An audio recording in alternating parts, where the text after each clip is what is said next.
Next, we check in with teachers, one at a public school in Pennsylvania and another at a private school in Maryland, to find out what they're seeing with their students.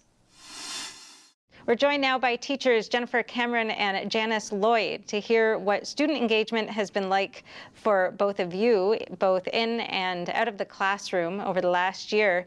And since both of you also train other teachers as well, you bring even more insight and expertise to this conversation. So thank you so much for taking the time to join us today. Thanks for having me. Thank you so much. So Jennifer, why don't we start with you? Could you give us a picture of what your teaching looks like? I know you're doing hybrid, you're in class, you're online. Can you just describe what your day looks like? Well, it's been a wild adventure this year. I would say that we started off in August where I work hybrid. So how we work that is we had half of our students in class. We'd have like an A team and a B team. And A team would come in for a week and we would teach them while simultaneously having a Logitech camera in the classroom and teaching the other students that were at home. And we also had a third option that you could Zoom in every single day from home. So we had like 3 contingencies happening at the same time. So we were all live in class together. So as a teacher, it was a lot of work to really build community in that sense. And there'd be students I'd see in person, and then I wouldn't see them for another 10 days until they rotated back through my classroom.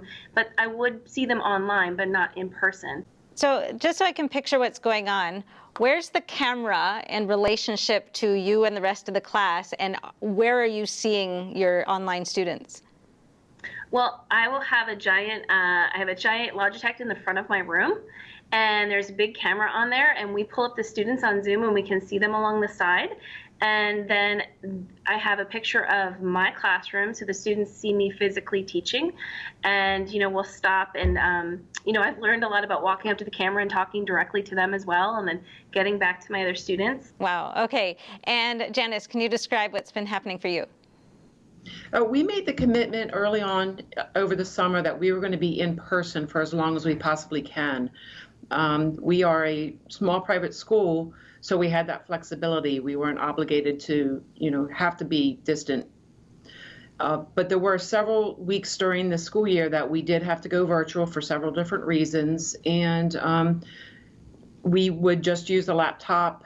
And Janice, you also raised the question or raised the issue of teacher satisfaction, I guess. I know, teachers go into this profession for the relationships and being able to help students. So how has the last year impacted that in your mind, Janice? Well, in my experience, there's been some teachers who have really questioned whether or not they were even capable of teaching. They're very good teachers. They have a lot of experience, a lot of expertise, especially with this population of dyslexic students. And it's very sad when they're very frustrated and don't believe in themselves because of something that's outside of their control. They're used to pulling out those multi-sensory, the salt trays and large paper and doing all of this kind of things, and making that transition to try doing it through Google Meets or Zoom or Skype or whatever you're using, you can't get that. And teachers are very, very frustrated with that.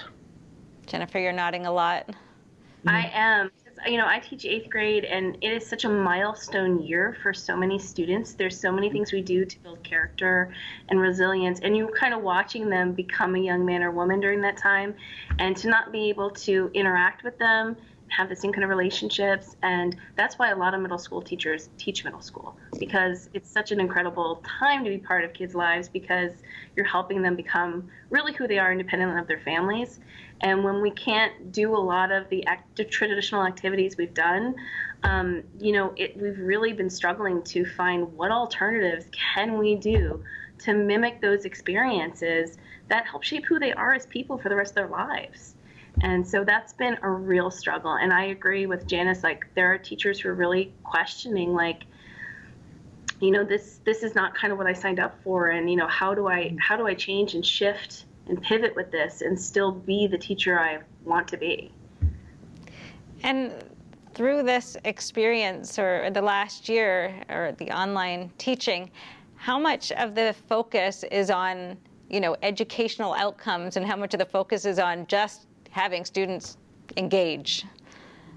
Janice? I would say during those sessions, a lot of times it's keeping those students engaged. You make adjustments on the fly, to the best of your ability. You have to use more verbal to get their attention because you can't use the eye contact. And some of our students don't process language real well. They have language processing issues, and the more language you use, the more overwhelmed they get. It doesn't help. So there's no additional nonverbal cues that you can use when the only thing that you have is your voice. And Jennifer?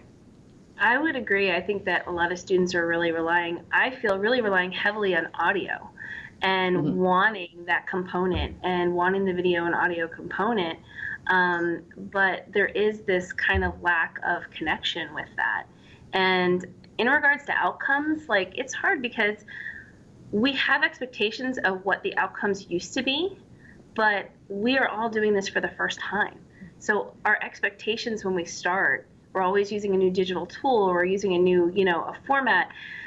We don't know what those expectations really are. And so, being this first year, it's like changing, what our expectation is. What is the growth that we really do expect to see? It's not the same as the growth we would have seen in the past. It doesn't necessarily mean all that growth is bad, though. It's just a different type of growth.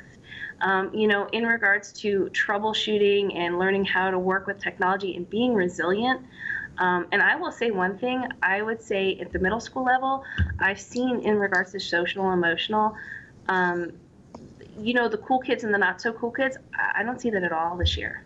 It's everybody's in the same boat. Everybody's trying to help each other.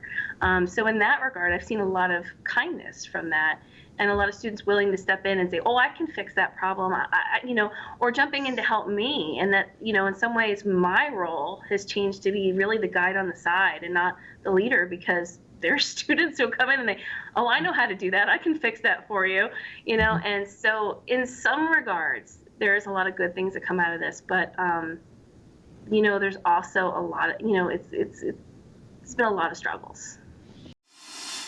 Be sure to watch the entire episode, now available exclusively on EpochTV.com, a new completely censorship-free premium subscription platform brought to you by the Epoch Times.